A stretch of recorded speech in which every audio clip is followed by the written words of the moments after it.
Okay, this is like my third or fifth Souls game. This is gonna be pretty easy. Man, I'm seeing people talking like this game is hard. Oh, my first enemy. Welcome to everyone who just got clickbaited by my title. Elden Ring, voted the most anticipated of the game, taking the traditional gameplay of typical Souls games, but throwing it into an open world. You already knew that, didn't you? So let's get into what the hell is an Elden Ring. Quick plot summary for you, beginning very similar to other ones. Big bad things happen. People go crazy burr. You're a tarnished. Come back to life. Get power. Meet helper. Kill monsters.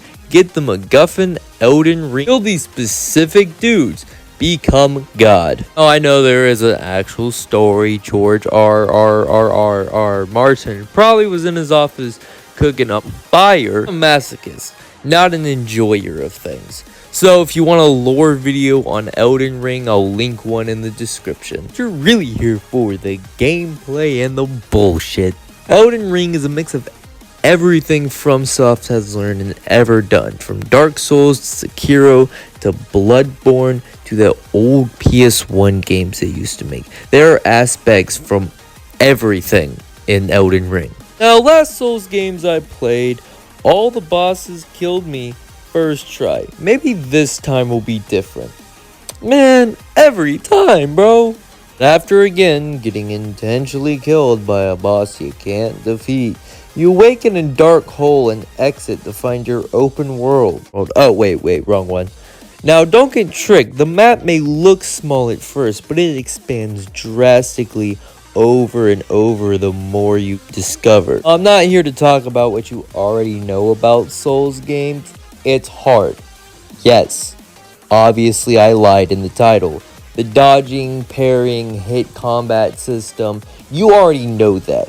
I want to talk about what's new, what's fresh, not stuff we've seen. Disclaimer, I couldn't pull out all the speedrunning strats and obliterate through this game, sorry. I only got to like the second main boss. But I have gotten through most of the world and seen a lot of it. So, here's a quick summary of all the stuff that I have done. Fortunately for you, however, you are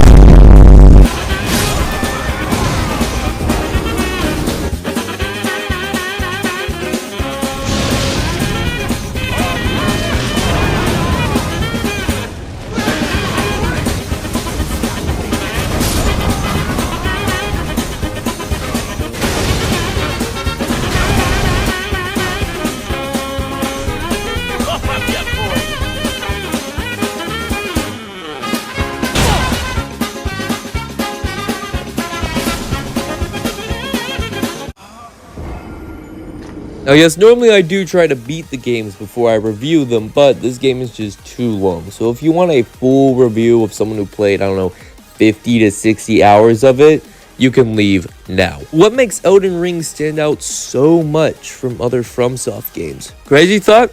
Nothing really. Elden Ring is just them making everything they've ever done heightened to the extreme, making everything better. There are a lot of aspects just taken from Dark Souls and Sekiro.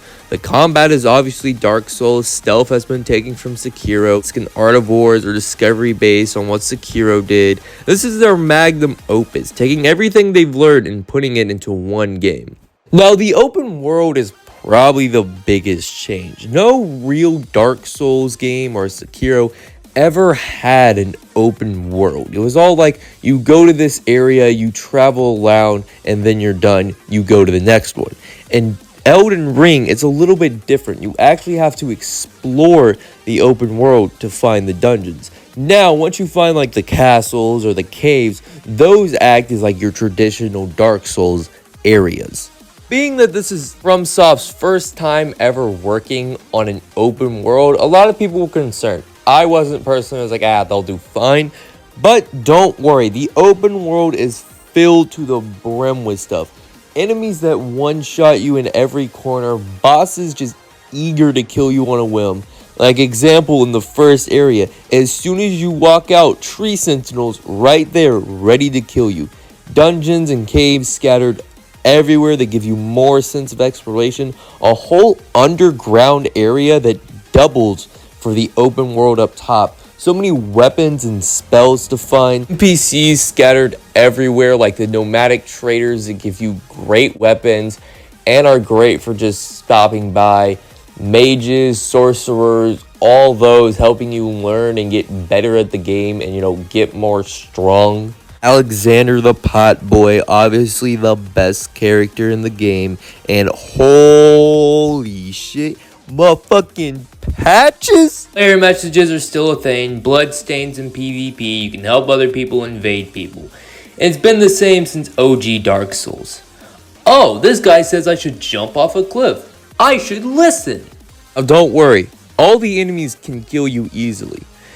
The leveling system and character making is the same. It's been the same forever. But they had a lot of favoritism to Faith. So if you want a really good early build, go with Faith. All the good shit early on is with Faith. Probably the three new biggest things are: 1, horseback riding. It would be impossible to get through this without a horse. Walking all the time would be insanely hard.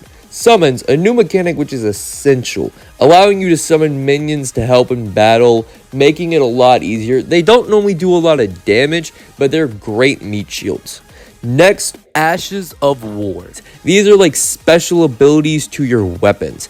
You can equip random ones, you find them across the world. Some are like certain magic moves, faith moves, tornadoes, poison, a ton of other stuff that you can use on your weapons. It takes FP/magic. So the big thing that everyone loves about FromSoft games, the bosses. How are the bosses? Great. I've had fun with every single boss that I have fought in this game. Every boss feels unique. Now, yes, there are some repeats, but by the time you get to the repeats, you've already been through so many other bosses that they don't even matter at this point. Let's take the first main story boss, for example, Margaret the Fell Omen. This guy is a great first boss to teach the players who's never played Dark Souls or Sekiro about what this game is about. This boss is hard. This boss will kick your ass so many times. And what I found with every main hard boss, they always have a phase 2. Crucible Knight, Margaret the Fell Omen, Godric, and so many more. They all have like, oh man, I got the pattern down. Then they pull out some other bullshit, like with Margaret, he pulls out a hammer and swords. Now back to the open world part of this. It is huge. It is massive. It tricks you into thinking, oh, it's small, but then it expands so much more. If you haven't seen the map, at first it'll have this one small area. You go to the castle, you're like, that's it, and then it keeps expanding up further and further. The beginning area by the end of the game looks small in comparison. Now, don't worry about, oh, it's going to be so hard to traverse. You can obviously teleport to sites of grace, which are basically your bonfires. Pretty simple, teleport each across one. You can't teleport if you're in battle, and you can't teleport if you're in, let's say, being spotted by an enemy. This game as well looks stunning. The open world is crazy how they got this done with the giant glowing tree in the middle and everything else. This may be game of the year. And if people say that video games aren't, this is the exact game I'm going to show them to. The subtle, but starting off in a slush green area like all open worlds, but then slowly going to more and more corrupt, dark areas with grotesque things everywhere is great to show the corruption of this world. The idea in visual design is why FromSoft is one of the best devs out there. Now, altogether, does Elden Ring stand as one of the best video games out there? Yeah. Now, don't get the wrong idea just because I showed patches and other things. This is no sequel to anything Dark Souls, Sekiro, Kingsfield, maybe. I think FromSoft has made a new world and area to explore with Elden Ring. Maybe the next few games will be all about the land in between. Maybe, or they'll just keep making new worlds.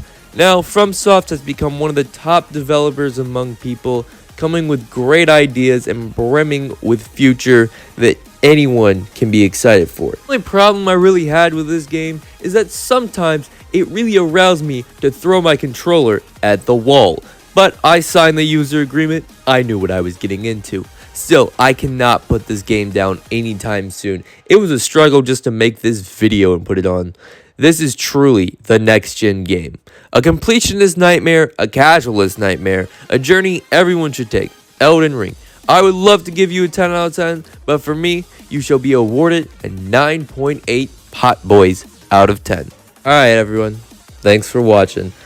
Obviously, I think Horizon will be next in the video long list of videos.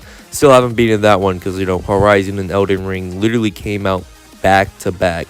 I think after that, I will be doing Birth by Sleep. I know I said I would, so hold on. Then, if the time comes where Kirby's out, I'm going to be doing Kirby. Then JoJo's Bizarre Adventure, Eyes of Heaven. Probably from there, it will diverge into some other games. I'm not 100% sure yet. Maybe Kingdom Hearts 3. But thanks for watching again, and I am out. Unfortunately for you, however, you are maidenless.